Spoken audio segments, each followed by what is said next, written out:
Bienvenidos a Que hablen los buenos. Bienvenidos a Revolución Ética Mundial en nuestro conversatorio Que hablen los buenos. Hay una frase que dice que el lenguaje es el vestido de los pensamientos, de Samuel Johnson. Hoy descubriremos el porqué. Y tenemos de invitado de honor un filólogo de profesión, maestro con larga trayectoria y amplio conocimiento del lenguaje, gramática y ortografía. Él es muy carismático y enseña de una forma única y divertida, siendo uno de los docentes con mayor protagonismo en Santa Cruz. Hoy damos la bienvenida al licenciado Mario Roca, más conocido como el Profe Mario. Un gusto recibirlo hoy en Que hablen los buenos. ¿Cómo está, señora Amelia? La verdad, el gusto es mío, como le decía al comienzo. Es un honor estar aquí con ustedes y bueno, gracias por la introducción que ha dado. La verdad, me siento halagado con algunas palabras que la gente me dice, pero lo tomo de buena manera. Así que es un gusto estar aquí y estoy aquí para lo que ustedes decidan. Sí, muchas gracias, que acá nos va a contar cosas que tal vez no ha visto las personas, y una de ellas es, sabemos que usted es conocido más por el tema académico, de la gramática, pero quisiéramos saber quién es Mario Roca personal. Por supuesto, claro, la verdad es que hay cosas que la gente de la pantalla para atrás no va a saber, ¿no? Porque quizás hay otras cosas que nosotros, quienes estamos en los medios, evocamos por fuera de nuestra personalidad, pero pocos saben quizás las intimidades, ¿no? Y tal vez eso está bien, ¿no? Tal vez está bien que no sepan cosas nuestras, porque a pesar de ser unas personas que tenemos conocimiento de otras personas o que somos, no me gusta llamarme así, digamos, pero figura pública, que no lo soy, pero tampoco me considero, creo que hay cosas que tenemos que nomás que reservarnos, ¿no? Sin embargo, es bueno lo que usted me dice, la pregunta. Hay mucha gente que tal vez como persona no sabe que yo soy papá, soy esposo, tengo una familia, la que casi no muestro porque quizás quiero que eso se quede para mí, ¿no? No quiero que mi familia se vea expuesta. Las redes son malas, señora Amelia, y son malvadas, y tal vez pueden meterse con gente que no tiene nada que ver. Lo que yo hago es, sé que en su momento es confrontativo, y sé que en su momento irrumpió, y quizás en ese sentido me gusta proteger a mi familia, ¿no? Pero la gente que me conoce sabe que soy papá, tengo 13 hermanos, somos 13, y bueno, soy una persona como todas, me equivoco, tengo errores, lloro, y bueno, aquí estamos para descubrir quizás el otro lado que la gente no conocía del profe Mario. Gracias, profe. Comentarle que nosotros también estamos iniciando este proyecto y precisamente la idea es de dar un contenido diferente, y yo le puedo asegurar que las personas que nos van a ver también tienen ese interés, así que de eso no se preocupe. Muchísimas gracias por compartir. Como usted decía, usted es más conocido por el contenido que usted crea, que a veces es controversial. ¿Y cómo inició? O sea, cuéntenos sus inicios. Hay una frase que yo la escuchaba y leía en textos y para mí era poesía. Hasta entonces la gente dice que toda crisis es una oportunidad, ¿cierto? Para mí era poesía barata y simple. Sin embargo, yo lo viví en carne propia, de que una crisis por la que yo me enfrentaba, yo la aproveché para que sea una oportunidad. Yo trabajé por más de 10 años en el periódico El Deber, y en su momento el periódico nos dice, bueno, ya pueden irse, se han despedido. Y bueno, sin trabajo, una familia en las espaldas, la pandemia que justo a los 2-3 meses nos encerramos, y claro, nadie contrataba pues en esos tiempos. Peor un profesor, hasta las clases, ¿se acuerda? Se suspendieron. Entonces, ¿qué iba a hacer? Un hermano me dice un hermano que siempre que yo lo cuento, mi hermano José Luis me dice, pero vos sabés de lenguaje, ¿por qué no publicás contenido? Y yo, no, yo soy viejo, decía, yo tengo casi 40 años. ¿Qué va a ser un muchacho en TikTok? Un muchacho como yo de 40 años. Le digo, no, muchacho, dije, no. De 40 años. Pero no, que vos podés. Y la verdad es que con una vergüenza única, porque yo no soy carismático, yo no soy encantador, yo soy muy frío y seco para hablar. Pero me decía, métele, no sé escribir. Y bueno, me lancé, digamos, a las redes sociales, más por necesidad. tal vez, no más por necesidad que por gusto. Y ahí fue donde encontré un espacio que creo yo no había en Bolivia. Alguien que ofreciera un contenido de enseñanza, pero una enseñanza crítica. Porque evidentemente yo enseño, pero también lanzo mis críticas a los medios de comunicación, ¿no? Y ahí la verdad es que se me abrieron muchísimas puertas, señora Amelia. Muchas puertas. He llegado con el TikTok y con mis contenidos a lugares que yo nunca pensé llegar. Así que si lo vemos en retrospectiva, evidentemente la crisis por la que yo atravesé económicamente, emocionalmente, pues me trajo aquí donde yo estoy ahora. Sí, yo he sido una de las personas que lo he seguido y me Gracias. Pareció oportuno que una voz disidente, y al menos en estos temas de gramática, de ortografía, pudiera como que incomodar, ¿no? Sí. a ciertos medios, a ciertas personas que están, la verdad, obligados tal vez a usar un buen lenguaje y tener una buena ortografía. Así es que felicidades, profe. Y dígame, ¿cómo cree usted que influye el uso correcto del lenguaje en la construcción de la identidad cultural, local o nacional? Mucho, es fundamental. Uno de los pilares de toda cultura es la lengua. Pienso que el más importante, el vínculo que asocia a las personas o el vínculo que determina la pertenencia cultural hacia un pueblo o a otro es la lengua. La lengua siempre ha sido, incluso hay una frase que dice, no, basta que tengan una charla con vos de 30 segundos para saber cómo sos, qué miedos tenés, qué problemas tenés. Entonces la lengua siempre ha sido ese factor aglutinador culturalmente. Nosotros lo estamos viviendo ahora, una forma de hablar muy nuestra en esta parte del país, que fue capaz de consolidar una cultura, llámese camba, oriental, como quieran llamarla, porque al final la gente se pelea por cómo se llama esta parte del país. Ese factor cultural que logró la lengua es lo que nosotros con orgullo lo expresamos, con orgullo lo llevamos por fuera del país. Entonces el uso de la lengua es fundamental en la conversación diaria y en la tele también, ¿no? En los medios que quizás lo han dejado un poquito de lado, pero creo que lo que estamos haciendo está un poco ayudando a que todavía se prevalezca o se trate de usar correctamente. Sí, usted tiene mucha razón, porque hay algo que llama la atención, es de que, por ejemplo, el oriental o el camba, cuando va a otro país, mantiene su forma de hablar. Un ejemplo es la TikToker japonesita boliviana, que en su jerga camba, como se podría decir, tiene miles de seguidores, y ella vive en Japón, y cualquiera al escucharla hablar diría que ella está viviendo acá en Bolivia. Entonces tiene mucha razón en el hecho de que el habla muchas veces construye la identidad de un departamento, de un lugar, ¿no? Y usted decía hace un momento que era una persona seria, que le costó mucho, pero sin embargo uno al verlo pareciera que o sea, no tiene, digamos, esos miedos que comentaba, porque usted pone la parte académica en TikTok y muchos, miles de seguidores, muchas personas ven ese contenido. ¿Cómo lo ha logrado? Claro, evidentemente, señora Amelia, hay cosas que la gente solamente ve lo que yo quiero que vea, ¿no? Pero, como decía, sí tenemos muchos problemas, ¿no? Uno puede ver un resultado en un video que lleva 4 o 5 horas de edición, por supuesto. A mí seguramente me tarda en editar un video 4 o 5 horas, para mí, porque no es fácil para mí sentarme frente a una cámara, porque yo no tengo ese carisma. O sea, a mí se me ponen junto a un grupo de personas y decir, lideralas, las lideraré, pero quizás por firmeza, no por qué tan carismático soy.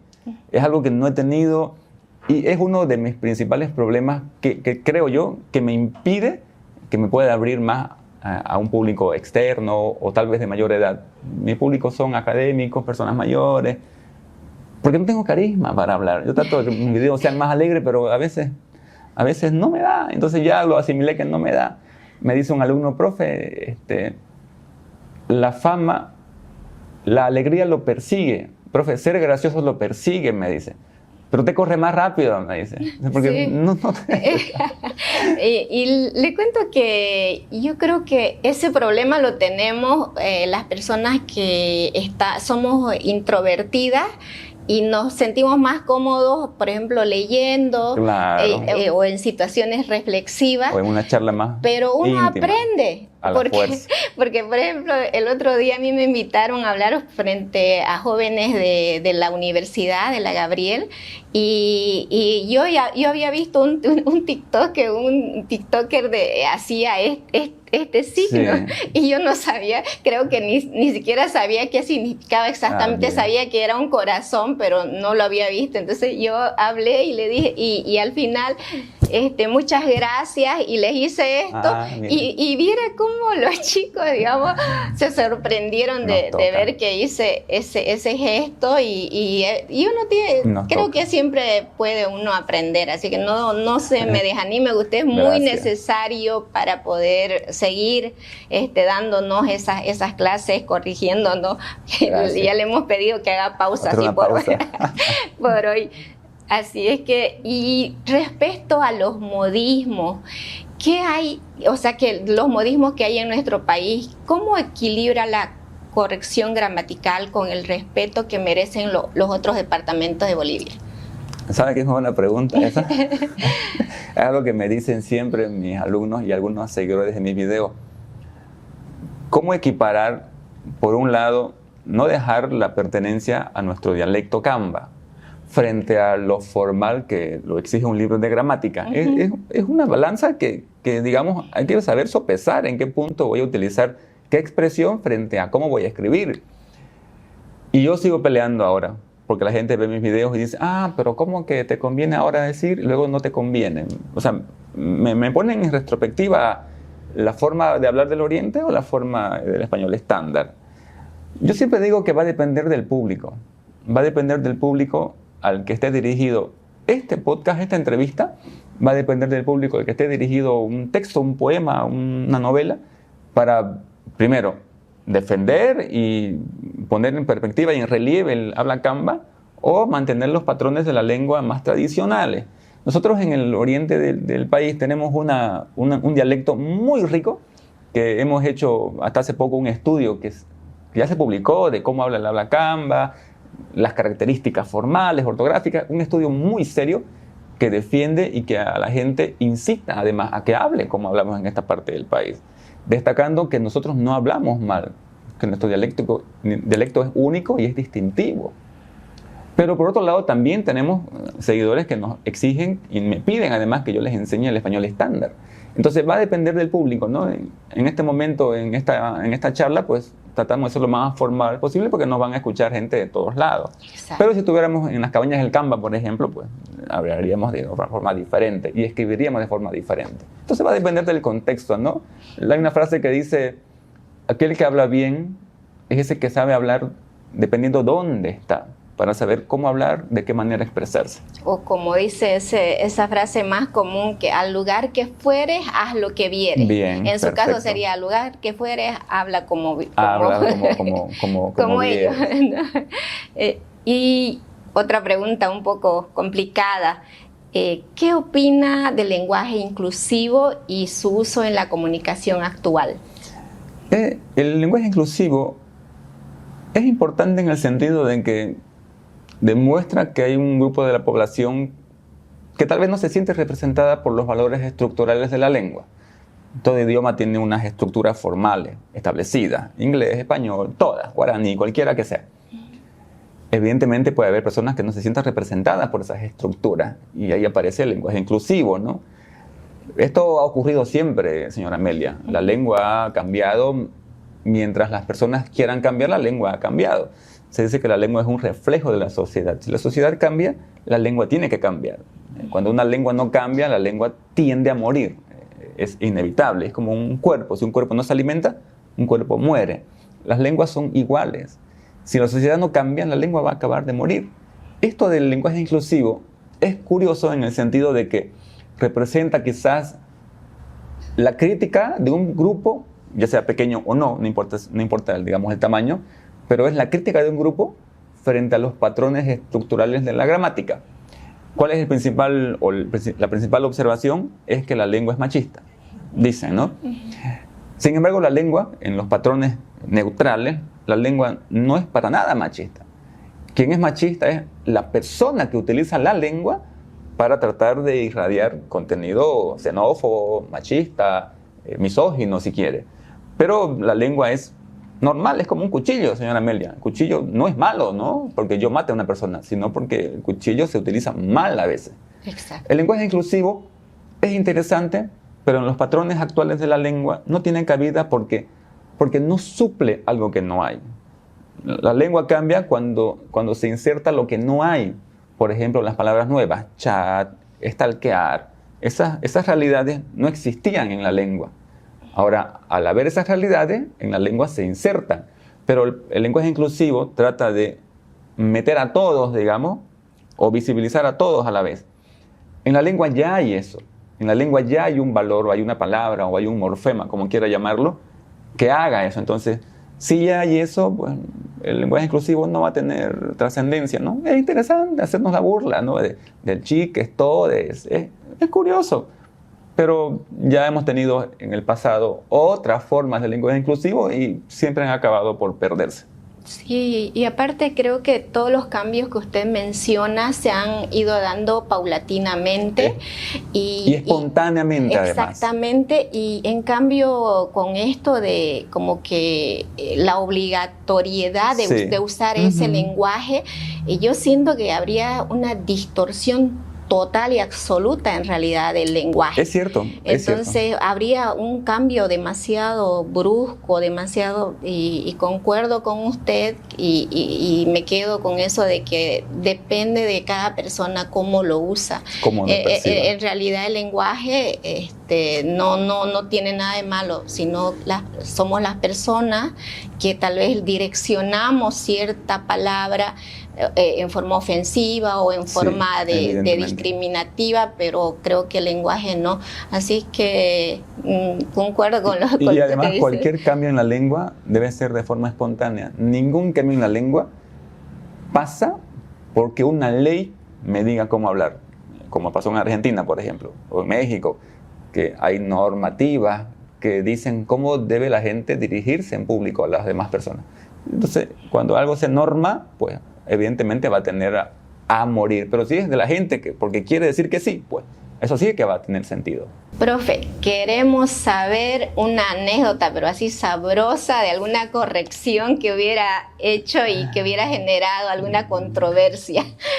La gente sabe que hay varias. La gente sabe que hay varias de ellas. He tenido dos momentos en mi vida mediática, digamos, que me he arrepentido. O sea, hay dos momentos en que dije, no debía haber subido este video, pero no lo borro porque no tiene sentido que borre nada de internet. Porque ya lo tiene Juan, Pedro, entonces si lo borro yo, no tiene sentido. Un momento es cuando hice una corrección a Brisa Pavón. Me arrepentí mucho de hacer ese video por todo lo que conllevó, los mensajes de amenaza, quizás para lo que yo no estaba preparado todavía. La gente en redes es mala. Detrás de una imagen cree que pueden decirte lo que le da la gana. Y yo me vi de un día a otro, me vi inmerso en mensajes así de amenaza, de que ¿qué te crees vos? ¿Por qué hablas para Brisa? Luego otro fue con el video que le hice a María René Pomacus. Y le escribí a ella, le dije, mira, pero claro, cuando no somos amigos el mensaje no le llega a la persona, ¿no? O sea, ese fue el segundo momento que me pareció como que dije, ¿para qué hice eso? Lo que pasa es que hay que ser muy valiente para hacer ese tipo de cosas, porque generalmente tendemos a ser amables, a querer caer bien siempre, y hay que ser muy valiente para poder hacer notar algo sabiendo que tal vez la reacción no va a ser buena, ¿no? Entonces, o tal vez una reacción que uno no esperaba, ¿no? Y ni siquiera es de ellos, sino de sus seguidores, ¿no? Así es que es como usted dice, hay que tener mucho tino, pero tal vez eso también ha sido parte del impulso, de la trayectoria y del aprendizaje. Ahora sé con quién no meterme, digamos. Y hablando de conflictos, ¿usted cree que hablar correctamente nos evitaría conflictos? Depende, porque si yo hablo correctamente, hay gente que piensa que enseñar a hablar o hacer lo que hago es clasista. Yo le he visto un par de veces en las redes y gente que me dicen que lo que usted, profe, hace es clasismo. Evidentemente hay un bloque diferente de personas, las académicamente formadas, frente a las que no están aptas para hacer un debate académico. Hablar correctamente pareciera que es un contrasentido porque la gente en la calle habla como quiere, ¿cierto? Y se entienden, ¿cierto? Que uno de los valores de la lengua es que se entienda a la otra persona lo que me está diciendo. Entonces, si yo digo aiga y me entiende cuando yo digo aiga, entonces, ¿para qué corregir? Si yo digo hubieron, que está igual de mal, y la gente me entiende, entonces, ¿para qué corregir, cierto? Pero yo soy un soñador y voy más allá en la gente que un día va a decir, al fin dejamos de decir hubieron, dejamos de decir aiga. Y eso, digamos, es lo que me impulsa para que yo, esto que puede parecer clasista, lo convierta más en una herramienta y diga, al fin salimos del oscurantismo. Sí, yo mientras hablaba me acuerdo o se me venía a la memoria de que en realidad la Revolución Francesa se debió a que antes de la Revolución Francesa el acceso a los libros solamente era para unos cuantos, ¿no? Y después de la Revolución Francesa todo el mundo pudo acceder a los libros y eso ha sido causa para un cambio, pero así muy grande en tema de derechos humanos, en tema de que el ser humano ya sepa cuáles son sus derechos, cuáles son sus obligaciones y ya pueda decir, no, esto no me puedes hacer esto. Entonces yo creo, mientras lo escucho hablar, que en vez de pensar que nos está diciendo burros o nos está diciendo inteligentes, habría que verlo un poco aspiracionalmente. Claro, o sea, si nosotros aspiramos a tener una mejor calidad de vida, queremos para nuestros hijos otra calidad de vida también, tendríamos que aprender a leer, aprender a hablar correctamente, a aprender a tener ciertos hábitos que van a ser como el camino para llegar a esa vida que nosotros queremos tener. Es una utopía, parece, ¿no? Exacta. No, pero le comentaré, profe, que siempre lo comento a veces, de que en mi vida mía, yo nací en un pueblo muy humilde, en el campo prácticamente, y para mí el haber entrado al colegio y el haber aprendido a leer y el haber tenido un profesor que nos enseñó a amar la lectura, para mí, o sea, fue algo que yo siempre recuerdo con agradecimiento, porque yo digo, si no fuera ese profesor y tal vez algo innato en mí que me llevaba a la lectura, marcó la diferencia entre la Amelia de ese entonces a lo que yo ahora soy, ¿no? Entonces yo creo que tenemos que verlo desde ese punto de vista, el hecho de que no jale las orejas porque hablamos tal vez un poco mal, sino hay que ver que tenemos que aspirar. Sacar lo positivo, ¿no? Exactamente. Sacar lo positivo de algo que tal vez no me agrade. Exactamente. Y acerca de lo que hablábamos del lenguaje, y últimamente también el lenguaje se lo relaciona con, o en realidad hay una ciencia que es la neurolingüística y se estudia mucho y se habla mucho acerca de su importancia en la comunicación. Fundamental. ¿Qué nos podría decir? En la rama de la neurolingüística es muy apasionante. Es muy bonita entender que hay en el cerebro parte y en el desarrollo de las personas etapas que son críticas para el desarrollo y la aprehensión de un idioma y la facilidad de hablar. La gente echa de menos que ahora a los niños se les hable, se les converse. Y usted se da cuenta que cada vez hay más niños con tablets, ¿cierto? En vez de que estén hablando. Eso que pareciera nada en el desarrollo de las personas, en la estructura cerebral, les juega en contra.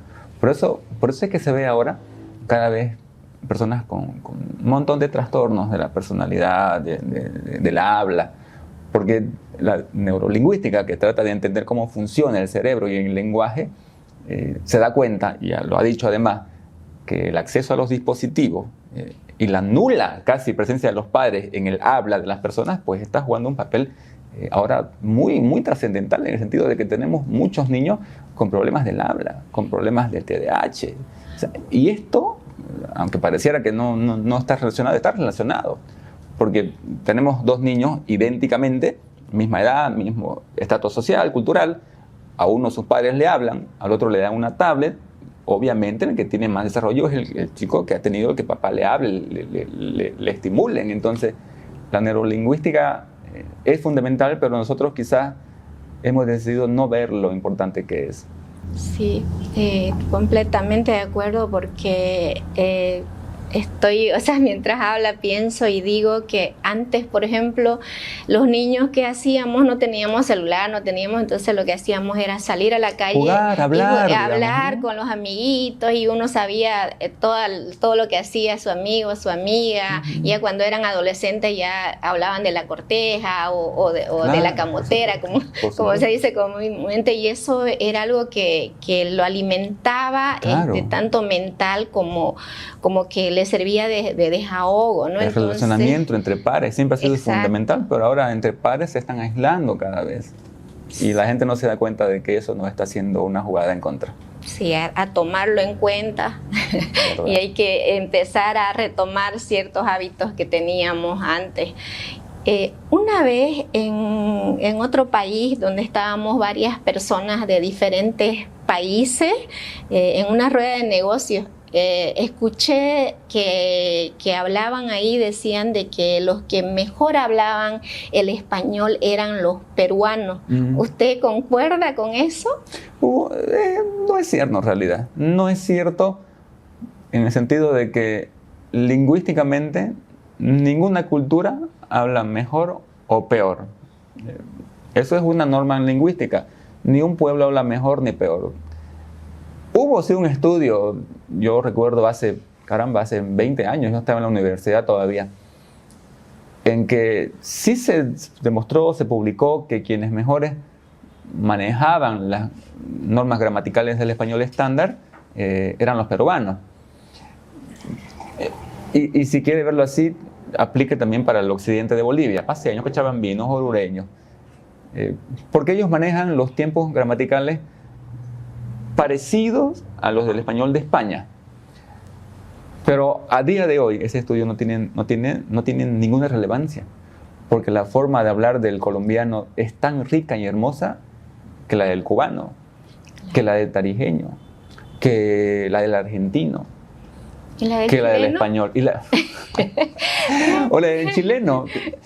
Y me acuerdo que en ese estudio decían que los que peor hablan son los chilenos, porque son quienes, a diferencia de lo que la gente piensa, los chilenos, su dialecto lo están cada vez más personalizando a sus propios valores culturales. Entonces, claro, si me alejo de lo español, que supuestamente es lo correcto, claro, el chileno queda pues por el piso, ¿no? Pero es un estudio que fue sesgado, ¿no? No es válido ahora, porque se supone que todos los dialectos tienen en el nivel de importancia el mismo grado.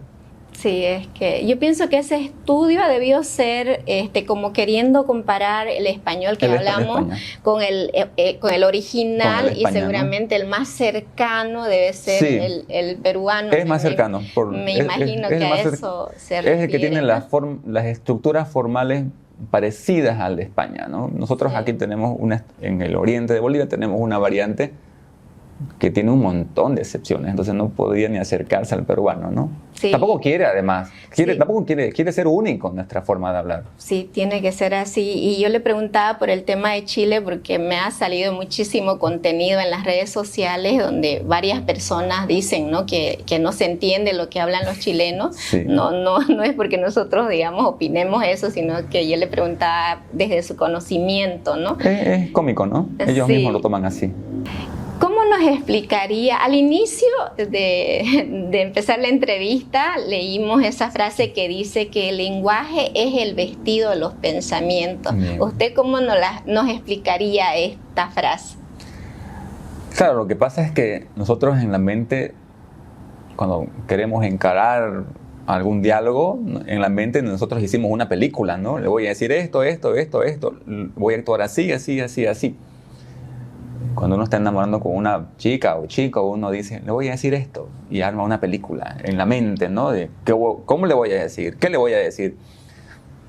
Pero claro, a la hora de confrontar la realidad, pues, eso que yo pensé, pues, se ve totalmente transformado por lo que realmente le digo. Entonces, evidentemente es el vestido, porque esconde lo que yo en realidad quiero decir y muestro lo que en realidad yo puedo decir, ¿cierto? Para mí eso aplica al pelo, porque yo sufro de problemas del habla.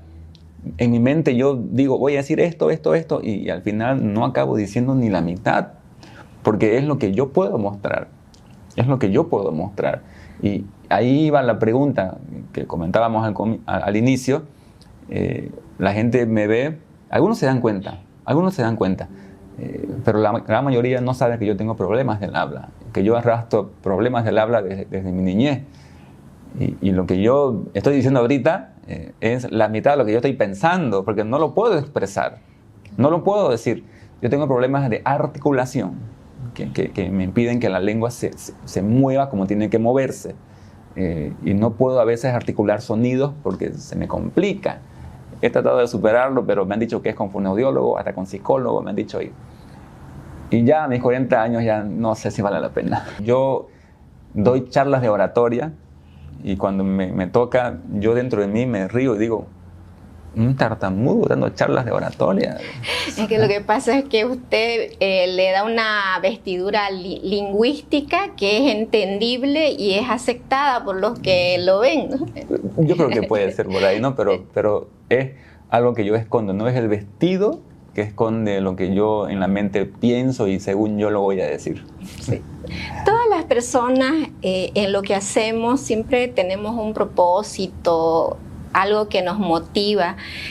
¿Cuál cree que es su misión al hacer este tipo de contenido, al hacer esto que usted hace? Esto lo hemos hablado muchas veces y hay gente en las redes que me acusa de que quiero ser famoso. Yo no quiero ser famoso, porque no tengo ni la cara, no tengo ni la personalidad para ser famoso, ¿no? Me da igual en realidad.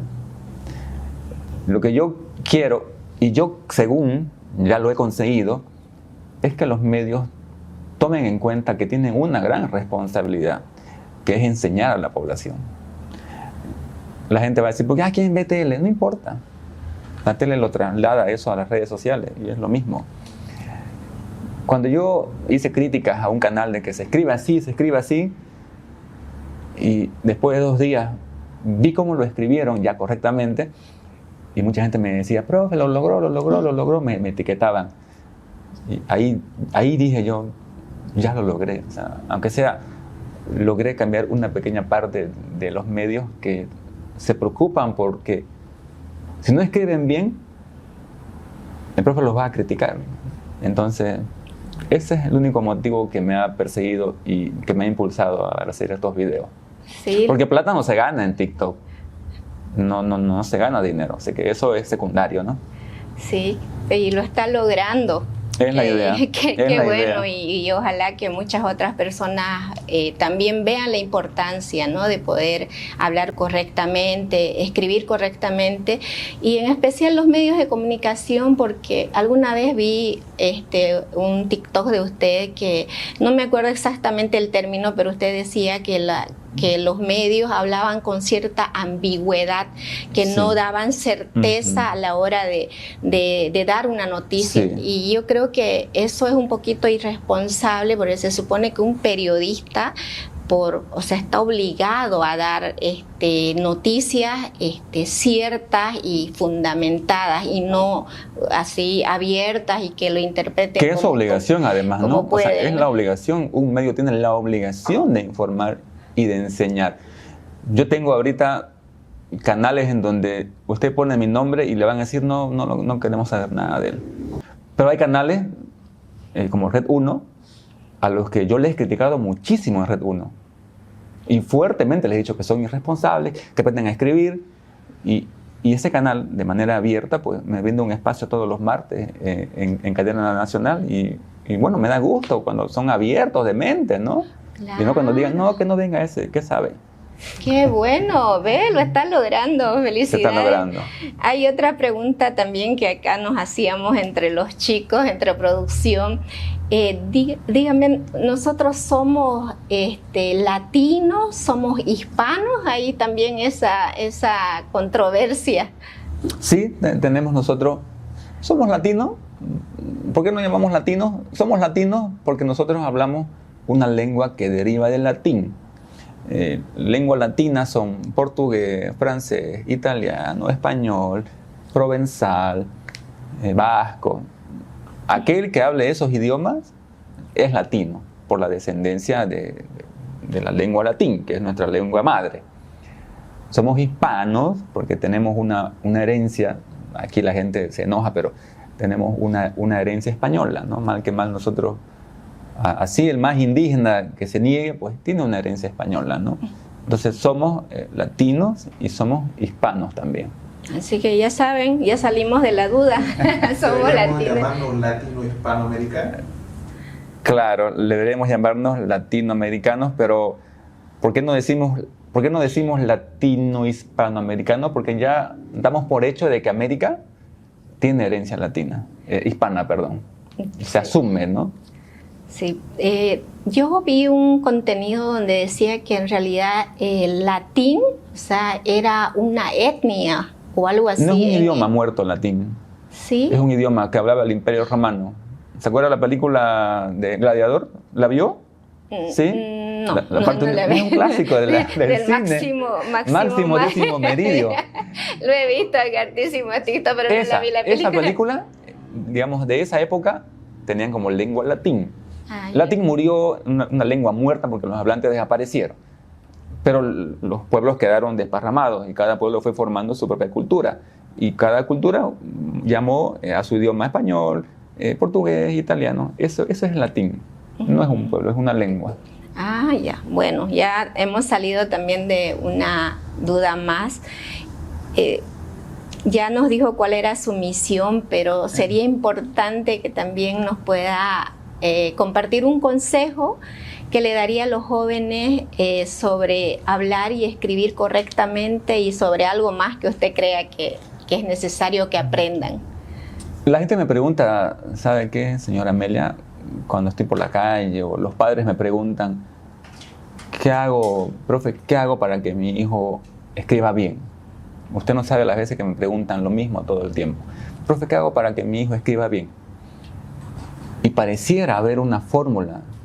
Y usted se fija en los libros de ortografía, hay libros enormes de ortografía. Y la gente piensa que leyendo eso va a aprender. Es absurdo. La gente piensa que leyendo un libro de ortografía de 200 páginas va a aprender a escribir bien. Y no lo va a lograr nunca. ¿Por qué? Porque las normas de ortografía son 100, digamos, 100 normas.